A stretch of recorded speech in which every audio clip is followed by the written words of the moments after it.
बाबा जी की प्यारी सास संगत जी, राधा स्वामी जी। संगत जी, आज की यह साखी अम्बाला कैंट में रहने वाले एक सत्संगी परिवार की है। जब एक बार बाबा जी ने इस परिवार के एक सदस्य को, जो कि सेवादार था, उसे धक्का मार दिया था। आज के इस वीडियो में आप जानेंगे कि बाबा जी ने क्यों अपने सेवादार को धक्का मार दिया। बाबा जी ने आज तक किसी से ऊंची आवाज़ में बात तक नहीं की, लेकिन यह वजह जानकर आप हैरान रह जाएंगे कि बाबा जी ने ऐसा क्यों किया। बाबा जी की प्यारी संगत जी, साखी को शुरू करते हैं। आपसे प्रार्थना है कि साखी को पूरा सुने। संगत जी, यह परिवार सत्संगी परिवार था, जो कि अम्बाला में रहता था, और यह परिवार डेरे में और अपने शहर के सत्संग घर में अक्सर जाया करता था और वहाँ सेवा भी किया करते थे। इस परिवार का एक बेटा था, जो कि उस समय कॉलेज की पढ़ाई किया करता था। यह लड़का गलत संगति में पड़ता जा रहा था और इसके संगी साथी भी गलत किस्म के लड़के थे। वह कहते हैं ना, जैसी संगत वैसी रंगत। और जवानी के इस पड़ाव में तो वैसे भी संगत का असर बहुत जल्दी हो जाता है, और इस उम्र में अक्सर बच्चे जितना अपने दोस्तों के करीब रहते हैं, उतना अपने माँ बाप के करीब भी नहीं रहते। इस उम्र में बच्चों को हमेशा अपने दोस्तों के साथ ही मौज मस्ती करना और हर चीज़ उनके साथ ही मिल बांट कर करना अच्छा लगता है। वह हर बात दोस्तों से शेयर करते हैं। तो इस लड़के की संगति गलत थी, जिसका इस पर भी प्रभाव पड़ता जा रहा था। एक सत्संगी परिवार से होने के बावजूद यह लड़का गलत आदतें सीख रहा था।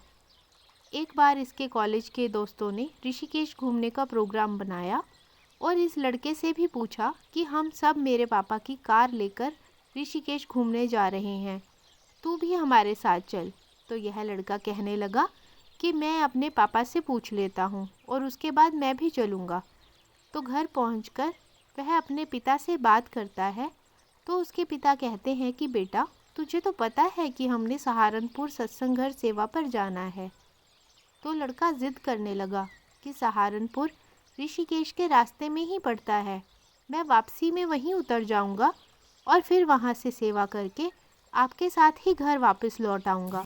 तो यह सुझाव उसके पिता मान जाते हैं और यह सुनकर लड़का खुश हो जाता है और अगले दिन अपने दोस्तों को बताता है कि मैं भी साथ चलूँगा।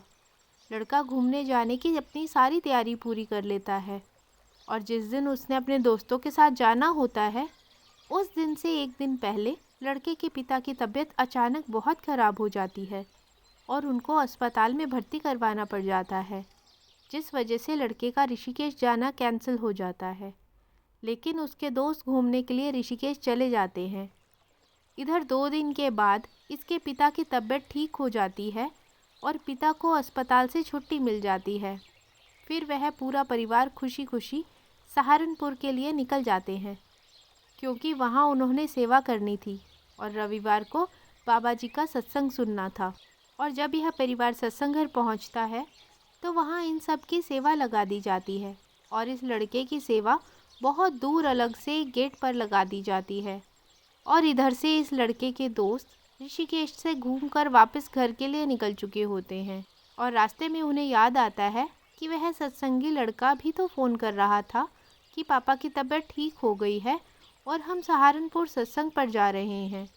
तो इसके दोस्त रास्ते में सोचने लगते हैं कि सहारनपुर तो रास्ते में ही पड़ता है, हम सहारनपुर से उसको भी साथ अपनी गाड़ी में बिठा लेंगे, कम से कम सहारनपुर से अपने घर तक तो वह भी हमारे साथ मौज मस्ती कर लेगा।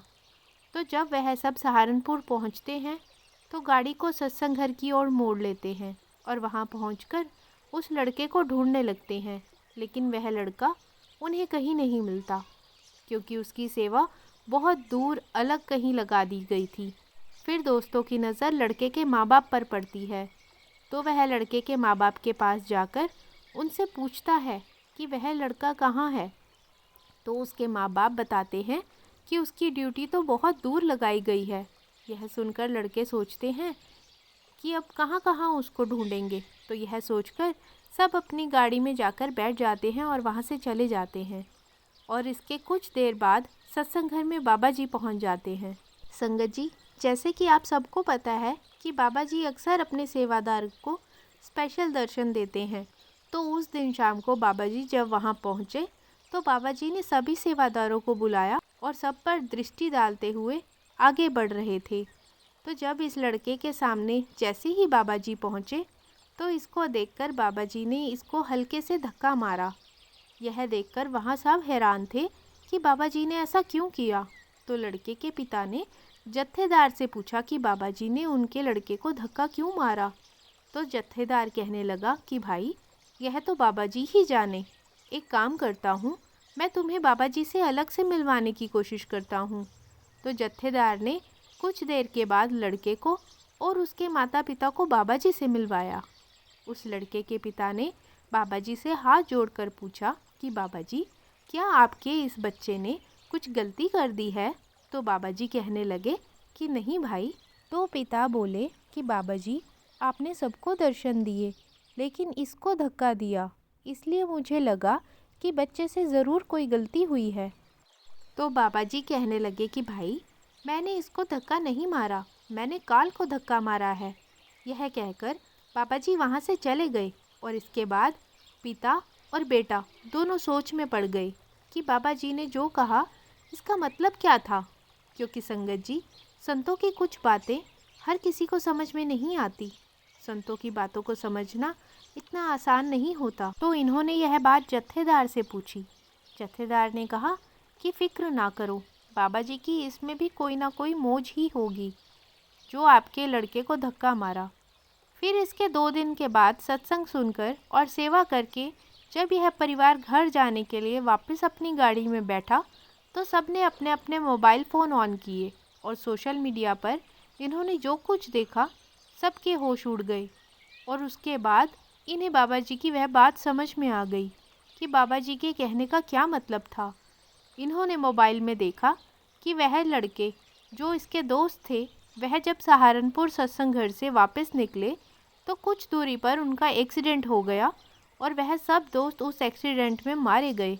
यह देखकर लड़का और उसका पूरा परिवार सहम गया और आपस में बात करने लगे कि यह पूरा का पूरा खेल हमारे सद्गुरु ने ही रचा है ताकि हमारा लड़का ऋषिकेश ना जा सके। इसके ऋषिकेश जाने से ठीक 1 दिन पहले मेरी तबीयत का अचानक ख़राब होना और इसका ऋषिकेश जाना कैंसिल होना, फिर सत्संग घर में इस लड़के की इतनी दूर ड्यूटी लग जाना और इसके दोस्तों का इस तक पहुंच ही ना सकना, यह सब बातें इस परिवार के लिए एक चमत्कार से कम नहीं थी। यह सब इस परिवार को एक चमत्कार जैसा लग रहा था। साथ संगत जी, जब हम सच्चे सद्गुरु की शरण में जाते हैं तो वह गुरु हमारी पूरी जिम्मेवारी उठा लेता है। वह हमारे साथ कुछ गलत नहीं होने देता। कई बार हम जिन हालातों में होते हैं वह हालात हमें बुरे लग रहे होते हैं, लेकिन बाद में जब वह सब ठीक होने लगता है तब हमें बाद में समझ आता है कि यह सब क्यों गलत हुआ था। इसलिए कहते हैं कि हमेशा अपने गुरु की रज़ा में राज़ी रहना चाहिए। साथ संगत जी, यह साखी आपको अच्छी लगी हो तो कमेंट बॉक्स में राधा स्वामी जी ज़रूर लिखें जी, और वीडियो को लाइक, शेयर और चैनल को सब्सक्राइब करना मत भूलें। राधा स्वामी जी।